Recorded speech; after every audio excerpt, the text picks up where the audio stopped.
On ne se rend pas compte qu'on a un empoisonnement lent. Et si ça commençait par l'eau du robinet? En 2 générations, on est passé du pot-au-feu de grand-mère au combo eau chlorée menu XXL, du terroir à la malbouffe mondialisée, avec au passage quelques résidus de pilules contraceptives dans l'eau de votre robinet. Sous couvert de plan Marshall, on a américanisé nos assiettes et nos esprits pendant que la grande distribution traversait notre modèle agricole comme une boule de bowling dans un jeu de quilles. Résultat, un agriculteur qui se suicide tous les 2 jours dans un silence médiatique pesant et des consommateurs perdus entre promo au kilo et label bio, et puis on s'étonne que la santé publique part en vrille. Alors, choix individuel ou stratégie politique assumée pour faire de nous de bons esclaves dociles gavés de sucre et de bulles? Ce soir, on va parler cash. Qui met quoi dans votre verre, qui encaisse, qui trinque et surtout, comment on reprend la main. Oui. Ce délabrement, finalement, parce que c'est aussi un recul, une régression de notre patrimoine, de notre terroir, de notre culture aussi, également l'alimentation, la bouffe. Bien sûr, c'est une volonté politique, ça s'est amorcé avec le mondialisme, ouais. Donc cette ouverture des frontières. Aujourd'hui, on a une américanisation quand même de l'alimentation, avec, à partir du plan Marshall, ouais. On nous a imposé, non pas les fast-foods se sont implantés en France, dans les années, je crois, c'est fin des années 70, mais le terrain avait déjà bien été préparé, justement, Jacques Borel notamment.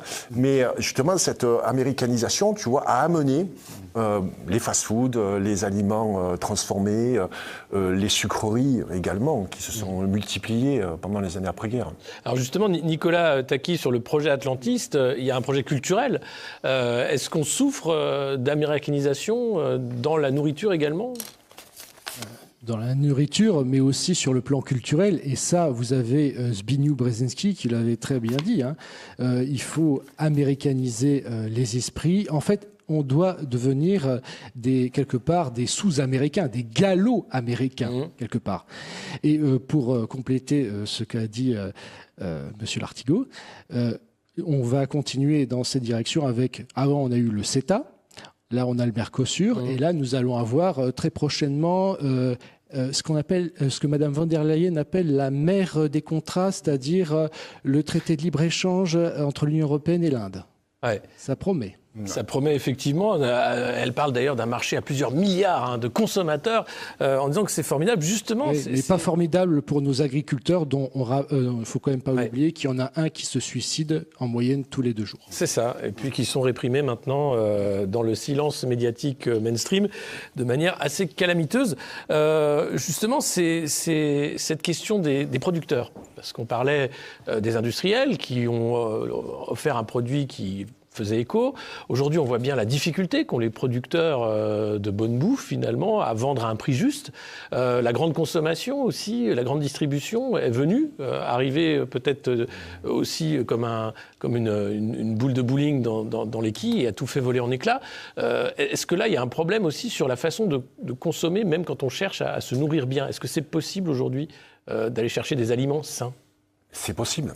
Dès lors que tu mets les aliments transformés de côté, tu te concentres sur les aliments non transformés, que tu reprends du temps pour cuisiner, mais le temps de cuisiner, déjà, on ne sait plus cuisiner. Je pense qu'il y a des informations qui sont perdues en route. En fait, moi, j'ai la référence de ma grand-mère, à la limite de nos parents, mais ça se délite de plus en plus. Et puis, il faut bien comprendre, moi, je suis un féru d'histoire, comme vous, certainement, puisque qui ne connaît pas son histoire, on ne peut pas comprendre le présent. Encore moins anticiper le futur. Donc je me rapporte toujours, moi, à ce qui s'est passé les générations précédentes, notamment ces années après-guerre, qui sont pour moi des années décisives par rapport à ce qu'on vit aujourd'hui. Donc l'agriculture s'est transformée, tu as eu des monocultures, on a eu aussi le remembrement. Le remembrement qui a laissé des traces et des cicatrices encore vives, en Bretagne notamment. Edgar Pisani a voulu faire de la Bretagne une terre à cochons. On le paye aujourd'hui avec les algues vertes, etc. Tout ça, donc, ce sont des décisions politiques. Malheureusement, on n'a pas d'impact et d'influence sur ces décisions politiques. Par contre, on peut choisir de s'alimenter différemment. Alors, ça peut être aussi une question de budget. Vous l'avez remarqué que les produits bio sont vendus beaucoup plus cher parce qu'il y a une marge déjà plus importante. Il y a certains agriculteurs aussi qui en profitent, il ne faut pas le cacher.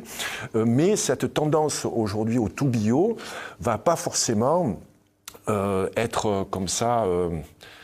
je dirais à la portée de tous. C'est qu'on peut avoir une alimentation à 2 vitesses selon notre niveau de vie et notre budget. Gilles, c'est intéressant. Est-ce que finalement, c'est pas le serpent qui se mord la queue? Tu as parlé très justement de cette paupérisation d'une partie de la population qui ne peuvent plus accéder à une forme de sécurité alimentaire. Tu vois, et ça c'est une véritable problématique. C'est-à-dire qu'à un moment donné, moins tu as d'argent, plus tu vas sur du top budget, tu prends des manchons de poulet qui sont vendus par 75 à 3,80 €. Je n'ai pas les chiffres, j'exagère un peu, mais tu vois, il y a ce cercle vicieux aujourd'hui qui est engagé. Aujourd'hui, comment reprendre la main? Parce que c'est une vraie question de fond pour nous. Oui, exactement, tu as tout à fait raison. Après, moi, je n'ai pas de solution à apporter. J'avertis juste sur les dangers potentiels.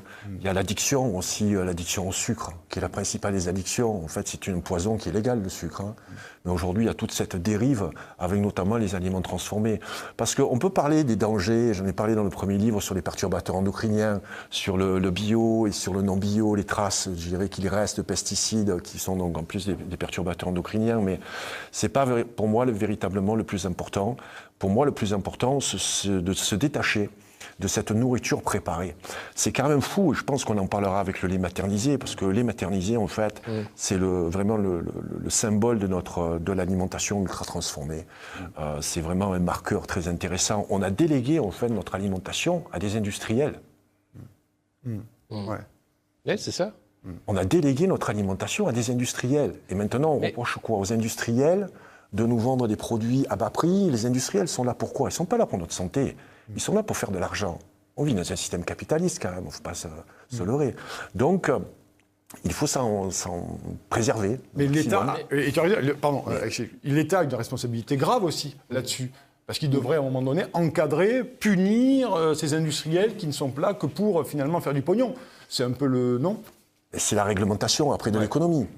Donc, le problème, c'est que, prenons le cas Nestlé Waters, l'État, au plus haut niveau, a couvert, en fait, le fait que les sources Perrier n'étaient pas fiables, en total accord avec la gouvernance de Nestlé. Là, on est dans un État corrompu. On n'est pas du tout dans un État qui va gérer et justement avoir ces alertes sanitaires nécessaires. Bien sûr. Too big to fall. Donc, il protège bien sûr les intérêts. Nestlé, quand même, est une multinationale énorme, notamment dans l'agroalimentaire, bien entendu. Donc, forcément, il y a de la corruption. On va couvrir certains scandales. Mais bon, est-ce que le Perrier, c'est indispensable? Ah non, rien n'est indispensable. Le pire, c'est Coca-Cola, évidemment. Enfin, des choses qui sont... Perrier Rondelle sur une terrasse, tu vois, à Paris, ou de temps en temps. Voilà. Donc, c'est ce niveau, après, d'empoisonnement... il faut bien le mesurer. C'est pas en buvant juste, je dirais, un petit Perrier qu'on va forcément tomber malade. Pour remettre les choses à leur place. Mais c'est vrai que c'est quand même symptomatique cette affaire Perrier, avec les compromissions de l'État. D'une espèce de dérive de corruption et au plus haut niveau de l'État. Perrier, vous savez exactement que les millions de bouteilles qui sortaient composaient des excréments, on va se le dire, on va se parler vrai ici concrètement. Et donc il y a un État qui dit c'est pas grave, allons-y, buvez du Perrier et tout va bien quoi. Et couvert, où on a mis le couvercle pas sur la bouteille de Perrier mais sur le scandale. C'est certain. Après il faut voir le niveau d'empoisonnement. Tu vois, on dit qu'il y a des excréments. Il faut remettre les choses à leur place. Tu sais, moi, je me bats beaucoup contre en fait, l'eau minérale et l'eau, notamment l'eau de ville. Pourquoi? C'est vrai qu'il y a des résidus médicamenteux, je dirais même des pilules contraceptives. Il y a des, je dirais des particules, des restes dans cette eau de ville, mais principalement, il y a du chlore. On ne se pose pas la question du chlore. Le chlore est là pour aseptiser l'eau. On est d'accord. Il va tuer donc, les bactéries pathogènes, mais aussi les bactéries non pathogènes. Quand on prend l'eau du robinet et qu'on la boit, qu'est-ce que ça fait dans notre organisme, à ton avis? Le chlore. Et pourtant, il y en a une goutte pour 1000 litres, tu vois. C'est quand même un effet très puissant. Donc on ne se rend pas compte qu'on a un empoisonnement lent. Donc j'appelle ça en fait le cocktail chimique. Ça peut être de l'aspartame, ça peut être des résidus médicamenteux, ça peut être un excès également de sucre, mais surtout les molécules chimiques. Elles sont validées par des organismes de santé, donc il y a comme ça un référent, une autorisation de mise sur le marché, comme pour les médicaments. Et une fois qu'elles se retrouvent dans l'aliment, on ne fait pas de comparaison, c'est-à-dire on n'additionne pas si on boit du chlore, si on prend de l'aspartame. D'ailleurs, l'aspartame, c'est assez intéressant. L'aspartame a un niveau maximal, tu vois.